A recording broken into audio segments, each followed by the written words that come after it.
What's up, YouTube? My name is Dez, and today we're going to be taking a look at the OP-03 leaks from this week. I'm going to try to be doing weekly videos talking about the leaked cards from the sets that are going to be coming out. This is probably going to be ramping up a lot, given that the set's going to be coming out in February, middle of February for Japan, so we're probably going to have a lot more cards to talk about as the weeks go on. And little spoilers, if you can tell by who's sitting here on the intro page, we got our first secret rare revealed, and you're never gonna guess who it is. And stay tuned at the end of this video. I have an interesting little product that was revealed over in Japan for the One Piece TCG that I just wanted to talk about briefly as well. So let's get right into it here. First, we have our first yellow event card from OP-03, Buzz Cut Mochi. Super great art from the manga right there. Card is costs 2, and because it's yellow, it has a trigger, of course. And it reads, if you have less life than your opponent, KO to one of your opponent's characters with a cost of 4 or less. So this is an interesting activation requirement. It's not, well, it does specify a cost, but you have to have less life than your opponent. Now, we have seen a lot of life manipulation out of yellow. Of course, that's being their theme for right now. So we're going to have to see how this card does. I mean, 2 costs to remove a 4 or less. We're going to have to see what other removal yellow gets. And the trigger effect is actually totally different than the main effect. Trigger, play up to 1 character with trigger with a cost of 4 or less from your hand. So the trigger gives you some tempo. It has to have trigger on the card that you play, but obviously a lot of yellow cards have trigger. Um, so I think this is interesting. I think it's going to be a good card. We're going to have to compare it to the other removal the yellow gets, so it's hard to evaluate it right now with only seeing like maybe 10 max yellow cards. Um, but I think it definitely has potential for sure, and the art is on it. Looks amazing. Luffy right there getting spiked in by the mochi. Now we have another yellow card, Charlotte Galette. Just a 2-cost, 2k blocker, 1k counter, no trigger, pretty standard card. Not too much to say about it there. It's just going to have to stack up to the other blockers the yellow gets to really evaluate it. And then we have our first secret rare from the set revealed, and it looks super badass.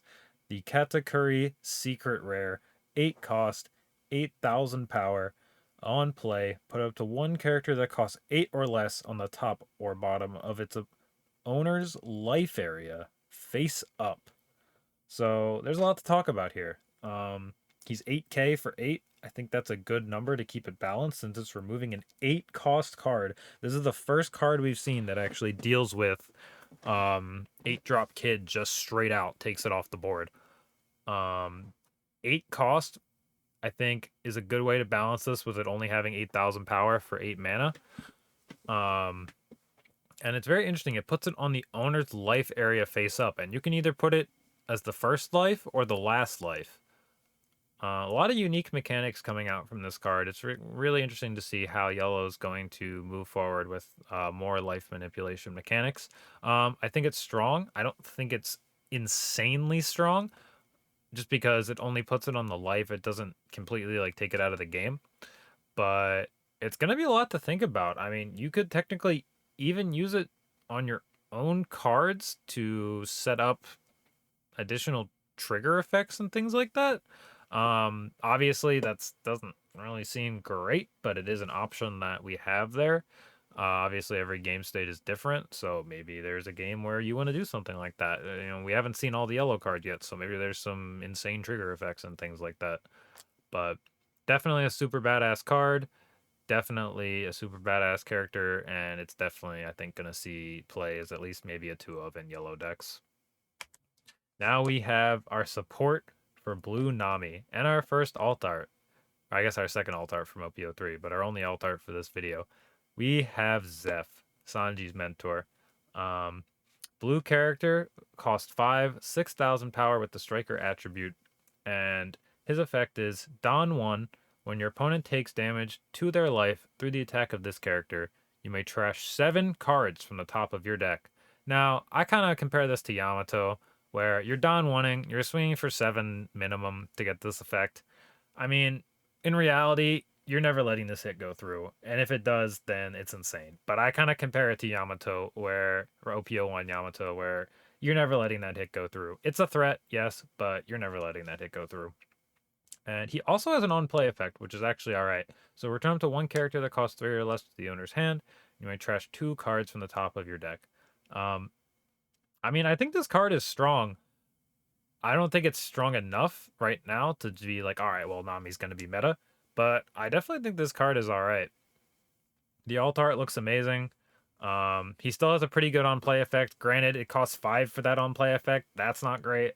But, I mean, he's going to swing for 7, and if that hit goes through, you're just closing in on your win condition for Nami. And at the worst, he's a 1k counter. I think this card is definitely alright for sure. Unfortunately, that's the only mill Nami support we have right now so far, but definitely very interesting. And the alt art looks incredible. Now we have Izo, another Izo card. This one's red, and she's actually going to be a Whitebeard Searcher. She's a 1 cost for 2k power, Wano Country, and Whitebeard Pirates traits. And we have basically just a standard search effect. She can't search herself. I know some searchers can, but she's going to be searching for Whitebeard Pirates, looking at the top 5, grabbing a Whitebeard Pirate, putting them at the top, or sorry, putting them at the bottom of your deck in any order with a counter 1000. Not too much to say about Izo, just support for Whitebeard. So if Whitebeard is still kicking and good in OP-03, then it's going to get a little bit better with the ability to search out Whitebeard Pirates cards. Not just characters, she can get Whitebeard Pirates events and stages as well. And we have Krieg, our East Blue support card. Costs 6, 7,000 power with the ranged attribute. Who reads on play. You may trash 1 card from your hand to KO up to 2 of your opponent's rested characters that cost 4 or less. Don 1, this character gains double attack. No counter on this card. So if you remember from my first video, or if you've seen the card elsewhere, there is a card called Jin, who is a 4 cost rest 2 characters with a cost of 4 or less, if your leader is the East Blue. And this, it costs 6. So it combos perfectly with Jin, where you play Jin for 4, you rest their 2 blockers or whatever you want to kill, and then you play this for 6, you KO them, you have a 5k and a 7k on board, and this even gets double attack next turn if you give it a Dawn. And you've cleared 2 things off the board for 10 mana, you've established a board, and you have a leader swing that turn. So if you combo this with Jin, it could definitely be very strong. Now we have our first purple card, our Water 7 support, Granny Kokoro, the baddest John in One Piece. And 1 cost, 2,000 power, 1k counter, pretty much all standard Water 7 stuff. She can't add herself. Looking at the top 5, adding a Water 7 card, and returning the rest to the bottom. Nothing really else much to say about her, because we don't know what she's even going to be searching. We've literally only seen the Iceberg leader and her. So it's just going to have to be, we're going to have to wait and see what the other Water 7 and Galley Law Company support cards will be. And this is our interesting little thing that they put out. So I haven't really seen this anywhere else. I just saw this yesterday, and it is a Japanese magazine advertisement for leader figures. And they also have this really cool Don stand, if you can see here, like in the middle of the image. He's like standing on this little Don stand that has like holders for it.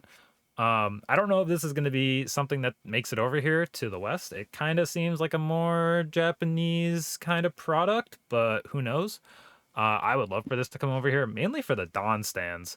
The Don stands are cool. I would love to like put some alt art Don on the Don stands and have the a little Luffy or whatever behind it. It just, that would look really cool. It'd be something fun and kind of unique for a TCG, I think. So I would love for these to come over to the West. I would really, really love if they made these for the starter deck leaders, and the like package comes with a leader fig, a Don stand for that color, and an alt art leader. I would love if they did something like that and maybe priced it around like $25 or something like that. Not too expensive, but you are getting an alt art, so they could maybe upcharge a little bit there. I would love something like this. I don't know if it would come with an alt art leader, because it actually looks like the Don stands are supposed to be the leader card. It's very hard to tell, but it actually has the effect written out on there. I would just love alt art leaders for the starter deck leaders. I know we have the super pre-release ones. I don't really think they look great. And then for the future starter decks, as far as I know, we're not going to get any alt art leaders for those. So I would love that as a way to get additional leader artwork. even though I don't think that'll be the case because the Dawn stands actually have the effect written on them. But either way, it'd still be something cool that they could make for the starter decks as additional, like, I don't know, not support, but you know what I mean. Just cool little fun things to do. And I just think the Dawn stand is really cool. I think it'd look very clean with like Smoltar Dawn sitting behind the Luffy and stuff like that. But that's pretty much all we have to talk about for this week. Thank you guys for watching. Like, subscribe for more OPTCG content. And if you're interested in watching webcam tournaments or playing in them, I'm going to be streaming webcam tournaments whenever I can. Definitely every Tuesday. So if you're watching this today, it comes out. I'm going to be going live here in a few hours to stream the True Champs webcam tournament. Thank you guys for watching the video. Check out the stream. Check out the socials. And yeah, I hope you have a good day.